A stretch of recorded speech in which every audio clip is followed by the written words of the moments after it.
मायावती इस गठबंधन में जुड़ती है तो ये इंडिया गठबंधन के लिए फायदा होगा या नहीं होगा? उसके बाद का भरोसा आप दिलाओगे? बाद का भरोसा आप में से कौन दिलाएगा? अगर वो आती है तो क्या आप उसमें शामिल रहेंगे? आपसे मैंने कहा बाद का भरोसा कौन दिलाएगा? सर, आपके विपक्षी आप पे हमलावर होते हुए कहते हैं ओम प्रकाश राजभर के दिन में गुलदस्ता थमाते हैं और रात को नतमस्तक होते हैं कि मुझे बचा लीजिए। क्या कहना चाहेंगे आप? शायद बलिया के लोग उन्हें बेहतर जानते हैं। सुब्रत पाठक जी ने कहा है क्योंकि जो शुरुआती सीढ़ी चढ़ते हुए आपने देखा है तो आप बेहतर हमसे जानते हैं। सर, अफजाल अंसारी के बेटी की शादी में जिस तरह से पूरा समाजवादी पार्टी का कुनबा वहां मौजूद था, तो ये राजनीतिक गलियारों में ये चर्चा है कि अफजाल अंसारी को गाजीपुर से समाजवादी पार्टी टिकट देगी। इसमें कितनी सच्चाई है सर? देखिए, सच्चाई और हकीकत में कोई फर्क नहीं। जो आप सोच रहे हो वही बात है। सर, राम मंदिर से लड़ेंगे अफजाल अंसारी? सही नहीं, अभी तय होना है आने वाले समय में, लेकिन जो आप कह रहे हो सच और हकीकत में कोई ज्यादा फासला नहीं है। सर, राम मंदिर पर सुब्रत पाठक जी ने कहा है समाजवादी पार्टी के लोगों को बैन लगा देना चाहिए। क्या कहना चाहेंगे आप? देखिए, मैंने लखनऊ की प्रेस के सामने भी कहा और आज से नहीं, हमारे गांव चले जाएं आप, न जाने कितने मंदिर बने हुए हैं। नेताजी हनुमान जी का खुद मंदिर बनवाए थे, भगवान श्री कृष्ण का भी बना है। और आपको जानकारी होगी कि भगवान श्री राम जब श्रीलंका की तरफ चले रावण को मारने के लिए, वध करने के लिए, तो भगवान शिव जी की पूजा करके निकले। वो भी मंदिर हमारे यहाँ है। तो भगवान पे कंट्रोल किसी का नहीं है। ये बीजेपी के लोग भगवान को भी कंट्रोल करना चाहते हैं। जैसे ईडी सीबीआई इनकम टैक्स को कंट्रोल कर रहे हैं, बीजेपी की कोशिश है कि भगवान को भी ओन कर लें और वो भी उनको कंट्रोल कर लें। इसीलिए आप जानते हो कि निमंत्रण भी बीजेपी का कार्यालय तय कर रहा है, भगवान श्री राम नहीं तय कर रहे हैं। और यहाँ जितने लोग हैं, ये सब लोग जानते हैं कि भगवान जब बुलाएंगे तो हम दौड़े चले जाएंगे। और भगवान की तरफ से किसी का बुलावा आ गया तो समझ लो कौन रोक लेगा उसको। तो आप जाएंगे पार्टी की तरफ से बुलावा होगा? मैं क्या बोल रहा हूँ आपसे?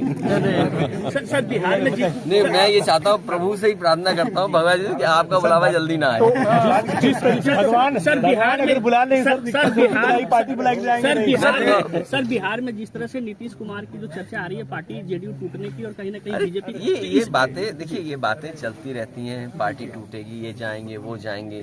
देखिए, सिद्धांत नहीं खत्म होता, पार्टियां नहीं खत्म होती, लड़ाई लंबी चलती रहती है। ये बलिया के लोगों, आपने तो यहाँ से प्रधानमंत्री बनाया दिया है, तो आप सब राजनीति को समझते हो, बेहतर समझते हो। जनता बदलाव चाहती है। आप सोचो कितनी गरीब बीजेपी है और कितनी गरीब सरकार है जो सपना दिखाती $1 ट्रिलियन के इकोनॉमी का, और बताओ प्रधानों से पैसा वसूल करके कार्यक्रम कर रहे हैं विकसित भारत का। इससे ज्यादा शर्म की बात क्या हो सकती है?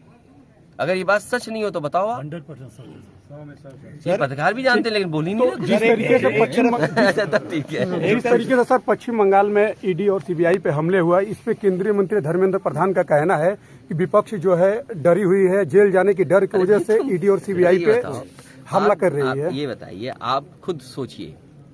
आपने कहा कि नोटबंदी के बाद, नोटबंदी होने के बाद काला धन खत्म हो जाएगा, भ्रष्टाचार खत्म हो जाएगा। मेरठ में एक किसान ने आत्महत्या कर ली आग लगा करके। कौन जिम्मेदार था? सरकार जिम्मेदार थी। तहसीलों में क्या हाल है या थानों में क्या हाल है? मैं इसी जिले में आया था कुछ दिन पहले। एक व्यापारी की जान गई कि नहीं गई? सूदखोरों ने क्या पैसा वसूला था? क्या भ्रष्टाचार खत्म हो गया? और काला धन के बाद उत्तर प्रदेश का रिकॉर्ड अगर किसी ने तोड़ा तो झारखंड ने तोड़ा। उत्तर प्रदेश में 200-250 करोड़ रुपए निकले थे और झारखंड में कितने निकले रुपए? 300 करोड़ से ज्यादा पैसा निकला।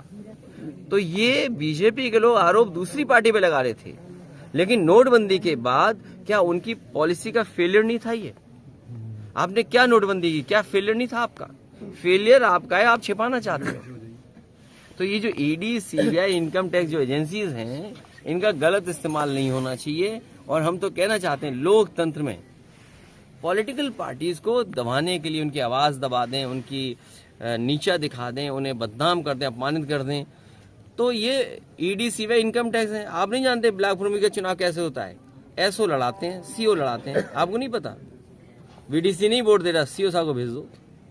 जिला पंचायत सदस्य नहीं वोट दे रहा था, लाओ एसओ साहब से एफआईआर लिखा दो। आपको नहीं पता कि ये बातें, ये सब बातें आप जानते हो, क्यों हमसे सवाल पूछते हो? सर एक आखिरी सवाल सर, सपा एक तरफ आरोप है कि सपा एक तरफ ब्राह्मण सम्मेलन कराती है, दूसरी स्वामी प्रसाद मौर्य जी को पूरी छूट दे रखा है कि वो सनातन धर्म कर रहे हैं। यही हमारे भारत की खूबसूरती है कि हम सबको मिल करके लेकर के चलना चाहते हैं। जो बिगड़े उन्हें सुधार दें और जो सुधरे उनका साथ ले लें और उनका आशीर्वाद ले लें। इसमें क्या खराब बात है? स्वामी प्रसाद को अच्छा ये बताओ, ये क्या खराब?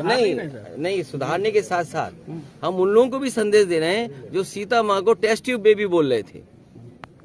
आप बताइए, क्या आप नाम ले सकते हैं? एक नेता बहुत बड़े थे बीजेपी के जिन्होंने टेस्ट ट्यूब बेबी बोला। क्या ये बोलना चाहिए? ऐसी भाषा होनी चाहिए क्या?